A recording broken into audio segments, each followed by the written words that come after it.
Day 5 of the race, and the UL teams continue their rapid descent of the North Atlantic. It's windy, it's blowing, we've got 25 knots of wind, maybe a little more. We're making 35 knots or more, and it's a bit damp. On board Actual, the crazy speeds recorded are enough to surprise the sailing duo. Earlier we peaked at 44 knots, 45 knots, so I'm sure the others are doing that or more. I don't know, but everything's vibrating, the boat's vibrating, it's moving in all directions. You can feel that there's a lot of effort, and that's obviously quite stressful. The Maxi Banque Populaire 11 continues its cavalcade off the Cape Verde Islands. At 5 p.m, the duo of Leclerc and Joss had a lead of over 50 nautical miles over Charles Caudrelier and Erwin Israel. In Earth language, that's over 100 kilometers. In Lorient, a completely different battle is being waged. A commando mission for some of the Class 40 teams, the smallest monohulls in the race. Ian Lipinski and Antoine Carpentier's boat hit the water again this Friday morning after dismasting off Guernsey during leg 1. It allows us to set off again, not to aim for a place in the general and official rankings, but to complete a good leg, finish the adventure, and not give up. In the hangars at Lorient, the tools are heating up to get Cédric Chateau and Guillaume Pirouel's boat back in working order with its badly damaged bow. They've already repaired some of the damaged bulkheads inside the boat. There's still a good day and a half of work to do. We hope to see the boat closed up and ready to sail. Objective: to be ready to set sail for Martinique.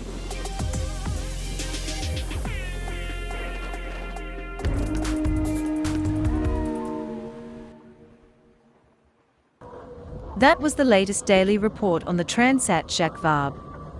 Now here are the latest videos from the boats damaged in Lorient and the Ultims, who are nearing Brazil on their way to the finish in Martinique.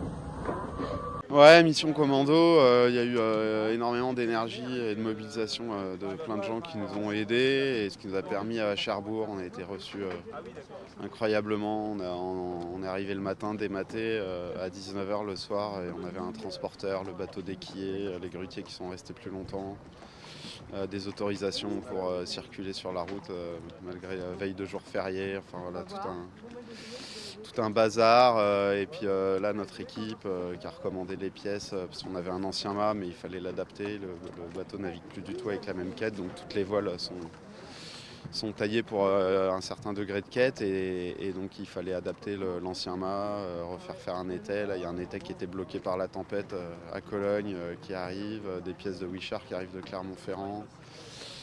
Des petits trépas sur le bateau, enfin voilà, c'était un peu course-poursuite, mais là on espère, on est vendredi, et on espère, le bateau on vient de le remettre à l'eau, de le requiller, et on espère pouvoir mettre le mât aujourd'hui, et ce soir être prêt à, voilà, ce qu'on espère c'est pouvoir faire une petite nave, être sûr que la vieille grand voile monte bien dans le mât, qu'on est capable de border la voile, voilà. Donc on ne repartira pas dans les conditions idéal, on va dire, dans lesquels on était au Havre, parce que le bateau était préparé aux petits oignons, tout a super bien fonctionné, à part ce mât, là, cette pièce qui a cassé.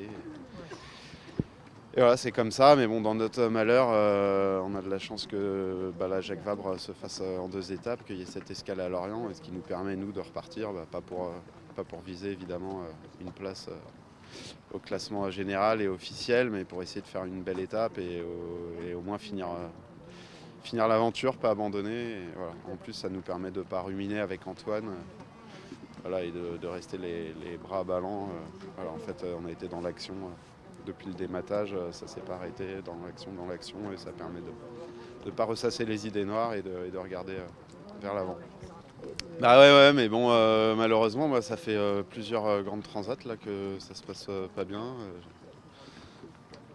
Là, bon, c'est dur on avait essayé de tout bien faire, on avait tout vérifié le gréement. Il y a une pièce qu'on suspecte, qu'on avait vérifiée. Donc on avait tout fait, donc voilà, il faut essayer de pas accuser le coup, et puis de se remobiliser. Après, nous, ce qu'on aime, c'est faire la régate, donc là, de repartir en même temps que tout le monde, même si sur le papier, on est, je sais plus, on a 30 heures de retard, et que évidemment, c'est pas raisonnable de penser à faire un résultat. Mais par contre, on pourra faire la course, et nous, c'est ce qu'on aime faire. Donc voilà, essayer essayer, malgré les vieilles voiles, le mât plus lourd, etc., d'être performant sur une étape comme ça.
On va se garer les gars. Merci.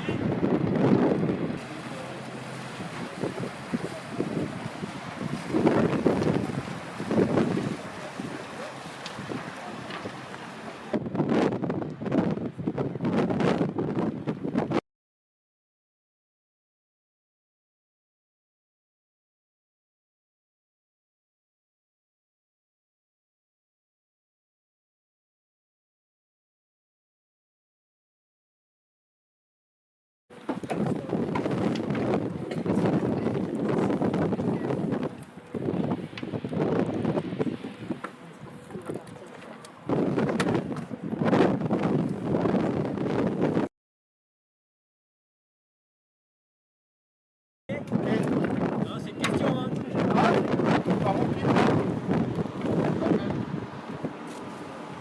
Moi j'ai toujours pas de réseau. Quelqu'un peut appeler. Ah, ça va le faire. Vous n'avez pas un adaptateur pour groupe? Il y a quoi au bout? Bonjour.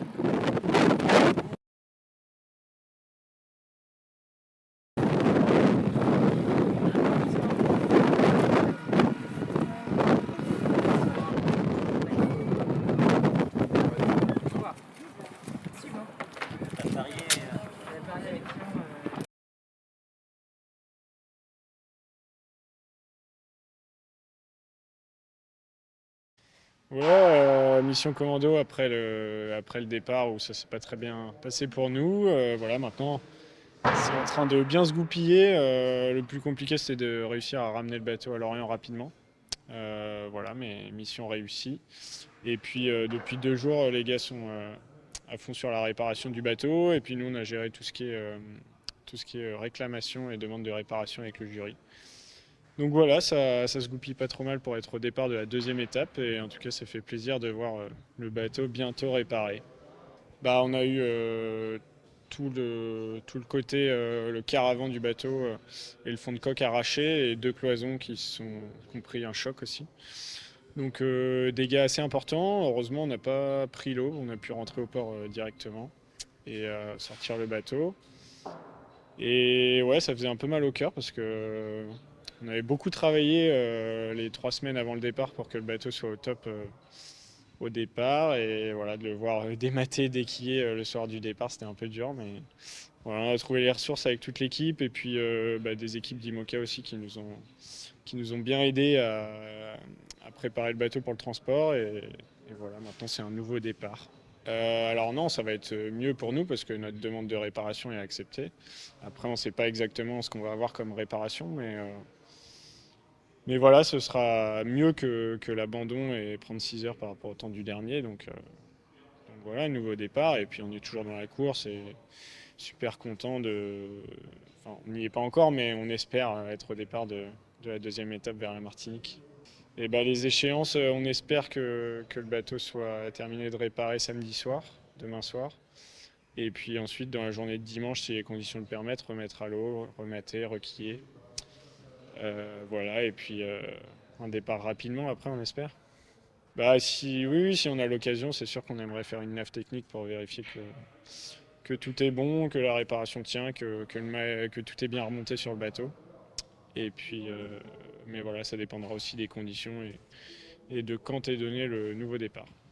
Et il y a déjà eu la réclamation qui a été jugée contre Café Joyeux, où le jury a délibéré sur le fait que Café Joyeux était en train de virer, était bâbord, et du coup qu'on était prioritaire et qu'on avait bien fait tout ce qu'on pouvait pour se maintenir à l'écart. Donc on n'a pas été pénalisé, Café Joyeux a été pénalisé par contre. Et puis ensuite on a fait une proposition pour notre demande de réparation. Et le jury est en train d'examiner cette proposition et doit nous rendre une réponse avant le départ de la 2e étape. Ouais, c'est un peu spécial. Nous, du coup, il n'y aura qu'une étape, mais c'est un peu spécial. Mais bon, de toute façon, je crois qu'il n'y avait pas trop le choix, à part de rester au Havre. Mais ça rendait encore plus compliqué de retrouver un créneau parce que le trajet entre le Havre et le Cap Finistère est plus long qu'entre Lorient et le Cap Finistère. Donc voilà, là, ça nous laisse un peu plus de chances de repartir dans des bonnes conditions.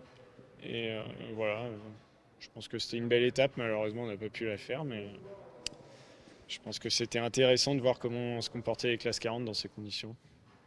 Et là, ils ont déjà réparé une partie des cloisons abîmées à l'intérieur du bateau. Je pense qu'ils ont terminé de découper la coque.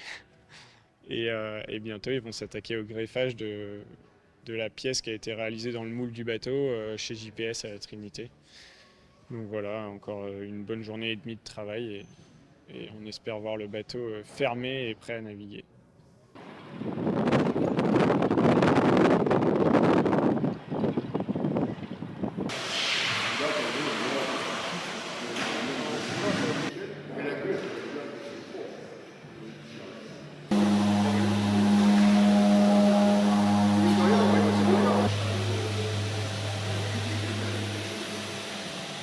Vous êtes sûr que vous n'avez pas coupé trop grand On verra ça tout à l'heure.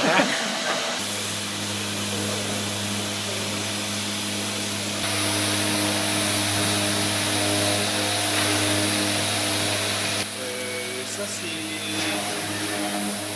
QX. C'est bon, on a été là-dessus. Ouais, c'est posé. Ah oui. Bon, c'est dans l'idée.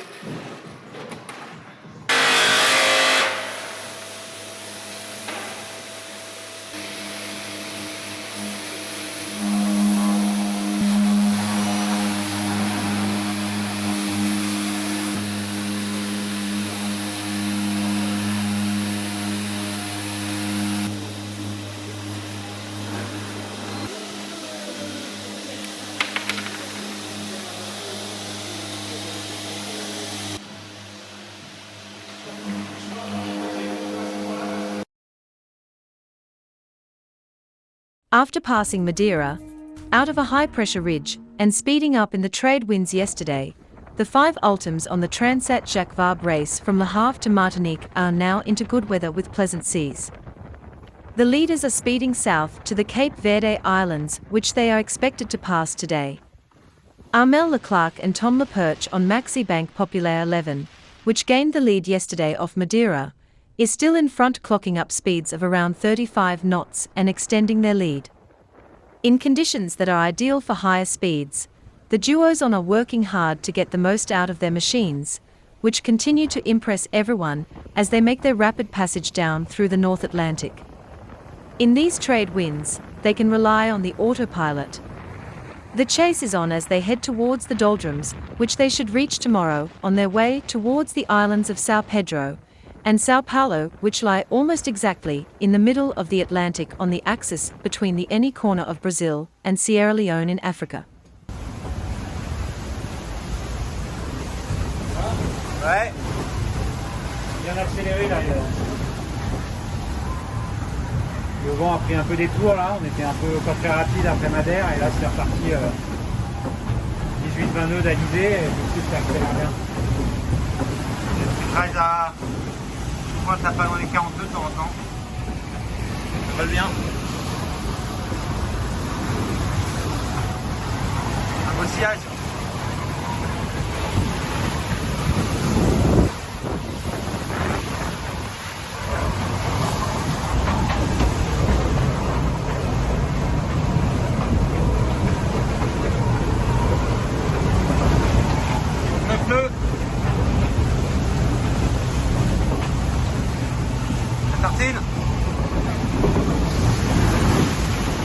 La plume.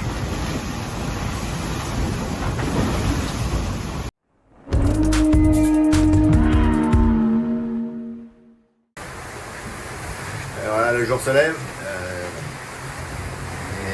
ambiance toujours calme.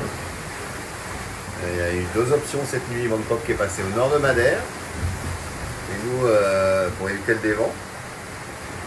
Et puis nous dessous en espérant que le dévent se passe bien, ce qui s'est bien passé. Et pour l'instant on ne touche plus le vent, on reste dans le vieux vent et lui a touché un vent. Il y a une barre de nuages là juste à mon vent. On va la voir. Hop là.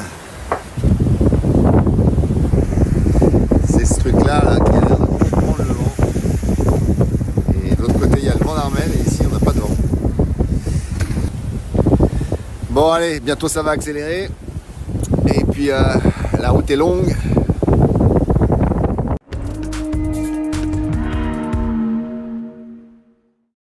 Et voilà, à bord du trimaran et vers les Arctiques. Alors on est mercredi J+3. Tom, le 3 départ. jours qu'on est parti, et c'est vrai qu'on est parti en Manche du Havre dans 30 nœuds, rafale à plus de 35 nœuds, et ça allait vite, mer agitée, conditions musclées, et ouais, ça a été des conditions, l'Atlantique Nord, on va dire qu'il est bien alimenté en ce moment, ça s'enchaîne, et puis attention à ce qui arrive en Bretagne, préparez-vous là. Et là par contre, hop, ben, vous allez voir, il n'y a pas de vent, du tout, zéro, nana, rien, nini, hop. Et donc voilà, là on est en approche de Madère et il n'y a pas de vent. Comme quoi les choses sont pas très bien équilibrées. Il manque du vent d'un côté, il y en a trop de l'autre. Et bah écoutez, si vous voulez bien nous envoyer quelques petites risées, nous on est preneurs et on veut bien essayer de vous prendre du vent pour que la tempête soit un peu moins forte en France. Allez, ciao! In third place in the rankings, the pair on SVR Lazatig, which lost the lead off Madeira, are still hard at work. At this point in the race to Martinique, with the gaps widening and narrowing as the ULTIMs advance, it is all down to the little details. In permanent contact with Jean-Yves Bernat and their weather team in Concano, Francois Gabart and Tom Leperche, who are now just over 90 miles behind the leaders on Maxi Bank Populaire 11, they have plenty to do. Particularly as Sodebo Ultim 3 is ready to pounce too, very close in terms of distance to the next waypoint slightly off to the east. Francois and I are seeing each other more often, as the watches are shorter, so that we can stay alert, explained Tom, who admitted that in this race where speed is all, finding a precise trajectory is the key factor. At the moment, we are having a lot of discussions with the Reuters. We are talking about the trade winds, how they vary. People often think that in the trade winds it is easy, and you don't have to do much. But when they are variable, you need to jibe and maneuver, added the young sailor. Des Baux. On est au 5e jour de course et on va arriver au Cap-Vert dans 2 heures. Là on passe l'île des Cap-Verts. Il y a du vent, ça déboule. On a 25 nœuds de vent, un peu plus. Et on avance à 35 nœuds, voire plus. Et c'est un petit peu humide. Mais tout se passe bien à bord. On vient de dépasser un petit pêcheur capverdien. Il y a un petit peu de houle.